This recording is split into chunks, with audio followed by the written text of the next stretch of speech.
Guys, the NAR changes are coming. They're basically right around the corner. And if you're sitting there even just a teeny tiny bit uneasy about what the future holds, what your future income might look like, or on a more positive note, what you can do now to prepare for those changes, well, this show is for you. Our guest is Kristi Jencks out of Phoenix, Arizona, and she has spent a decade leading a top real estate team before becoming a Tom Ferry coach and speaker. And she is a powerhouse when it comes to everything related for the upcoming NAR changes. Here's what to expect to learn in today's show. Specifically, how to articulate your value through examples, data, and scripts. What risks buyers are taking if they don't hire you. What buyers actually care about in an agent. It's not what you think. And stick around to the end for how to master the commissions conversation. You are listening to the Real Estate Rockstars podcast, the show for agents who've been around the block and are finally ready to build sustainable, scalable businesses. My name is Shelby Johnson, and I'm an Army veteran turned real estate entrepreneur, and I've closed hundreds of transactions as a solo agent, team leader, and real estate investor before hitting complete and utter burnout. And now, years later, I'm making a comeback. I'm building my agent business from the ground up in a brand new city, Lexington, Kentucky. More on that journey coming very soon. But for today, get ready to learn how to prepare for the NAR changes. Rockstars, welcome Kristi Jencks.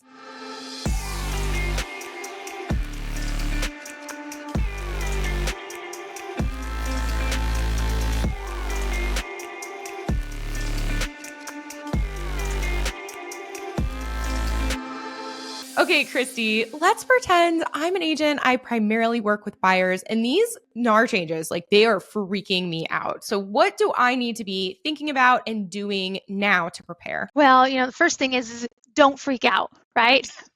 That's number one. How you frame this is going to change everything, right? This is truly an opportunity for you to stand out in the marketplace. This is an opportunity to find, hone, and tune in your craft.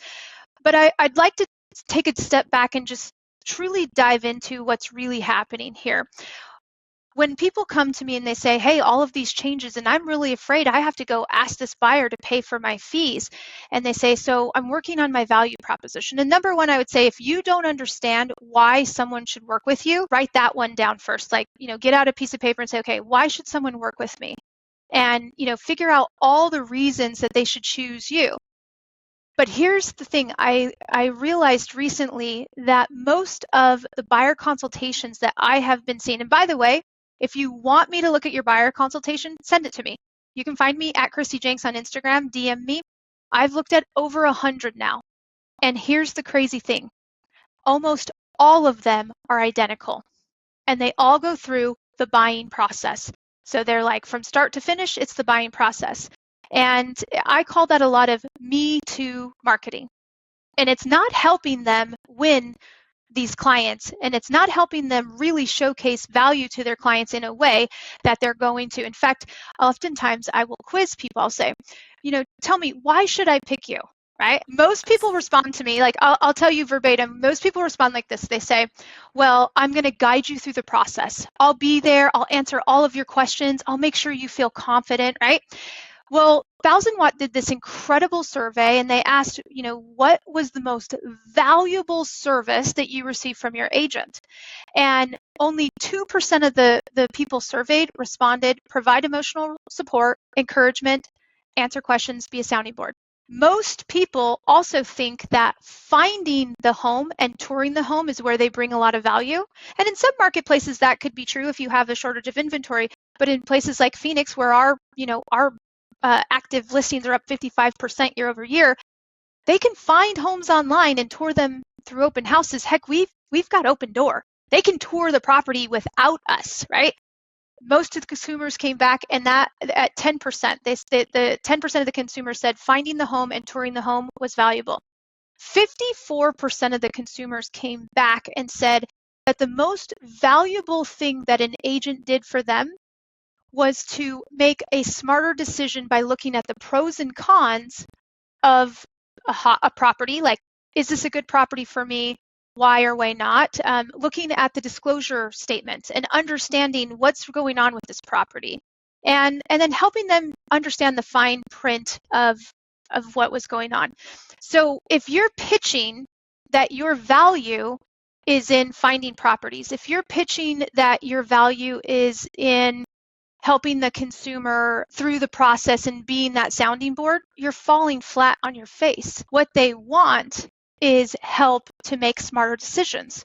But that also tells us that buyers don't understand what representation means. And it's possible that they think that finding a home is what representation means. Do you think that we should start our buying process with touring a property? Is like if you were working with a buyer today, do you think the best place that a buyer should start is to meet at a property and tour it? No. Yeah, absolutely not, right? Like there's so many things that they should do before they actually go and look at a property. So this idea of what is representation and where should we start the buying process? So the number one mistake is when you're building your buyer's consultation, don't start with the buying process, right? I want you to imagine that you were going into a listing appointment. Would you ever start the listing appointment going through the escrow process? No. No, because what do they want to know? They want to know, how much is my home worth? How fast can you sell it? And how are you going to market it? So when you go into a listing appointment, you're going in stacked with stats that are going to help you showcase your value. Yet most of us are going into our buyer's consult with a lot of Me Too marketing that first we're going to do this, then you're going to do that, and then you're going to do that. So my argument is, one, you need to write down everything that you do that is different in the buying process. It could be that you spend 5 hours a week circle prospecting, finding homes that are not on the market, right? If you're purchasing a home, what are the 3 pain points that you're going to face right now? It's probably affordability. Outside of affordability, it's probably going to be something around inventory, because if you do have a lot of inventory, do they have inventory in your price point? And if you are in competitive markets like Savannah's on fire right now, it's still multiple offer situation there. Well, now, do you have an agent that can get you through a bidding war? What are you doing to actually help the client? So I suggest that the second thing you do is figure out, what do you do to solve those buyers' problems? That's your value. And truly, if I'm looking at someone told me a stat that I think it was like 1 out of 5 homes in Southern California's luxury market is sold off market. So you've got one agent that's very well connected and could say, I know that you're looking for a very unique property, and I want you to know that in the past 6 months, I've been able to successfully help 6 buyers buy a home off market. So you could pick an agent that's just going to send you stuff when it hits the MLS, or you could work with an agent who takes 5 hours a week. Heck, I'll go knock on every door in the neighborhood that you're interested in, because there's nobody that's going to work harder than me to help you find a home. Okay, so that's what I was going to say. So you mentioned the 3 the biggest challenges that buyers are facing right now. You said affordability, inventory. What was the last one? Well, it depends on your marketplace, right? Okay. So you need to understand in your marketplace. So here in the Phoenix metro area, we have a lot of inventory. So inventory is not going to be the issue. What's going to be the issue is, do you need concessions? Right? And so now you need to work with an agent, and just like my listing appointment. So remember, I'm going to pull together my stats because I want to treat my buyer consultation like a listing appointment. So I'm going to say, in the past 6 months, I've successfully negotiated seller concessions on 15 buyers, right? Well, what do you mean? I was able to negotiate the seller to pay your closing costs 15 times this year. If you're interviewing agents, right, how do you know you have a good agent? So the problem could be unique to your marketplace, right? So if you're listening right now and you're in a marketplace that has very tight inventory, you don't have a lot of options, homes are selling quick, it's going to be bidding wars, multiple offers, lack of inventory, and affordability. What do you do to solve those problems? If you're in a more balanced market, well, now we're going to lean back into Thousands Watt survey, and we're going to say, here's my 5-step process for evaluating a home, because I know that buying a home is scary and you don't want to risk getting a lemon, right? And then I break down, maybe you showcase how you strategically write an offer, right? Here's my 5-step process for how we write an offer that gets won. The point that I make is, don't lead with that emotional support, because they didn't value that. In fact, only 10%, it was less than 10%, I want to say it was 9% of the consumers said that the negotiation was the most valuable thing their agent did for them.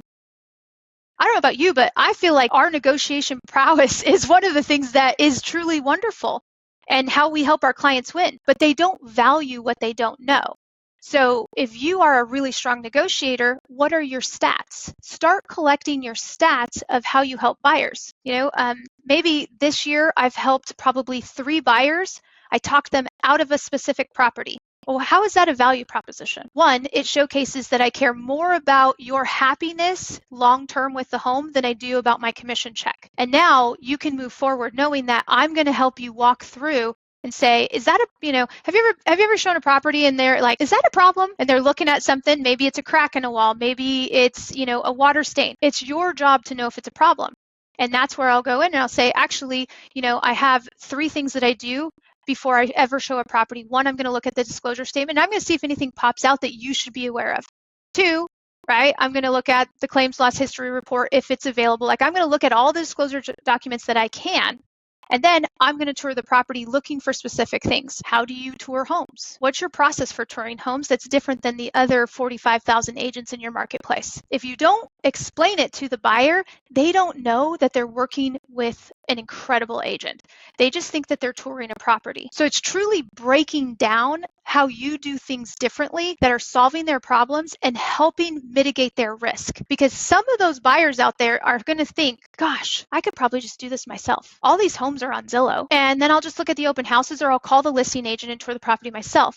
Then I can save on the commission. But what would they be risking by not working with you? How can you break that down for them so that they truly understand how valuable your service is? Oh my gosh, you got fire hosed me in the face with information, Kristi. What the what just happened? No, that's great. Okay, so to recap so far is really step number 1 within facing these whole NAR things is take a look at your value proposition, your buyer consultation. And as you look at it, think through the 3 biggest problems that the buyers in your market are facing and make sure that you have specific solutions for those specific problems. And then once you've done that, case studies, the data, the examples, the third-party stories, and then you are going to send your buyer consultation to Kristi on Instagram. Is that step 1? And I'll tell you how to make it better. Absolutely. Okay, perfect. No, and but yeah. it's also your marketing though. Like, what are you putting out there right now, both in your lead follow-up? Think about all the leads in your CRM. How are you communicating with them? Are you talking about your 3 proven strategies for buying a home in a highly competitive market? Like, if I were to go to your Instagram channel, how would I know what it's like to work with you as my buyer's agent? What are the 5 questions that, if you're interviewing buyer's agents, make sure you ask them these 5 questions. Are you coaching the consumer right now to understand what truly representation means, and that it's not just finding a home or touring a property, and not just having someone to ask questions about the contract, but someone that's strategic, right? How I help buyers evaluate homes. And so once you've fleshed that out, like you have taken the time and you've thought through the problems, the solutions, and you have that for the consult, but you're also sharing those same type of information within your marketing. I think, how do people broach like the commission? Like, this is still really scary for a lot of people, if they have their value. I don't know. Any thoughts on like the specific commission piece? So if you're not already practicing this, like, here's a good way to work with your database right now is I would call up your 5, friends and just say, hey, I'll buy you lunch if you'll let me go through my buyer's consultation with you. Because until you start to verbalize what this sounds like, it's going to be rough. It's going to be really rough. So the first thing is how much do you charge, right? And we're not going to say anything here, obviously, of how much you charge, but do you know how much you're going to charge? Do you know what it's going to be like to work with you, right? Because moving forward, you're going to have this agreement and you don't know what home they're going to buy. And they're going to have questions like, well, so do I have to pay you, or is the seller going to do that? Well, that depends, right? There's a lot of different ways that this can go down. So you need to understand how much you're going to charge, and you need to know your buyer broker agreement forward, backwards, just like really dig into that. And you've got to start practicing it. And what are the ways that it could come together? Because there are several ways that it could come together. In fact, I had this conversation today that it could be that the seller is offering compensation. It could be that the seller's offering compensation that's less than what I charge, right? And that's a scenario. It could be that they're not offering any compensation. And then we're going to have to discuss if you want to look at that home and how we're going to try to cover my fees. How do I go about trying to get my fees covered by the seller, and if that's a possibility?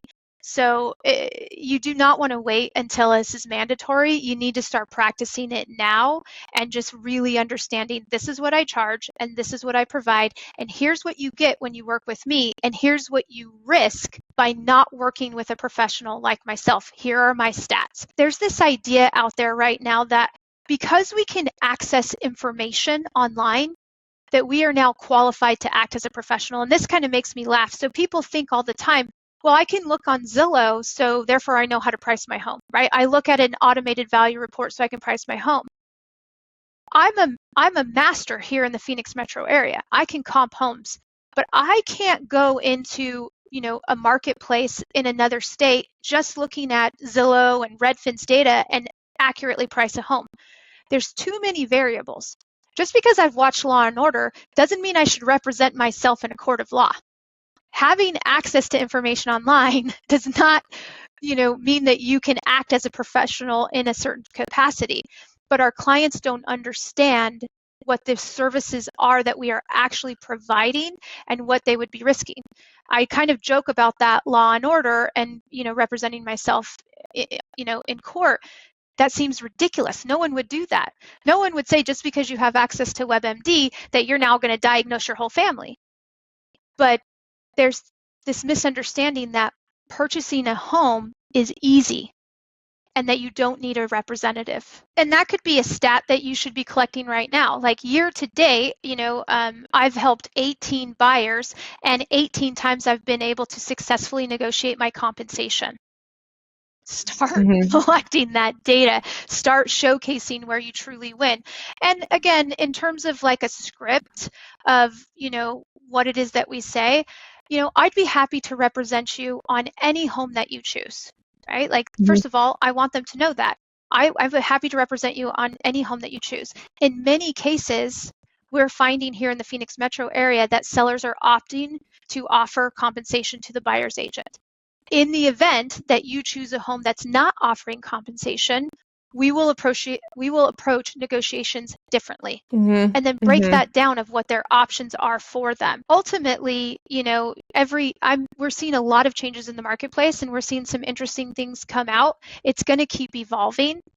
Don't practice on your clients. Get into your database of people who know, like, and trust you, and start practicing your buyer's consultation and kind of getting in front of them and teaching them what's going on in the marketplace. You mentioned before we hit record something about Zillow's touring agreement. And so in the case, could you elaborate on that? And also the buyers who might hypothetically be like, well, I just want to see one house.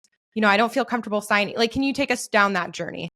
Absolutely. So earlier this year, after the settlement date, but just probably like a month ago, Zillow released their touring agreement, and man, was the real estate world on fire, right? There were all these people like, oh my gosh, but here's the thing that Zillow did that was really good. One, they were first to market to the consumer that the way that we are doing real estate is changing, right? They did a beautiful job of that.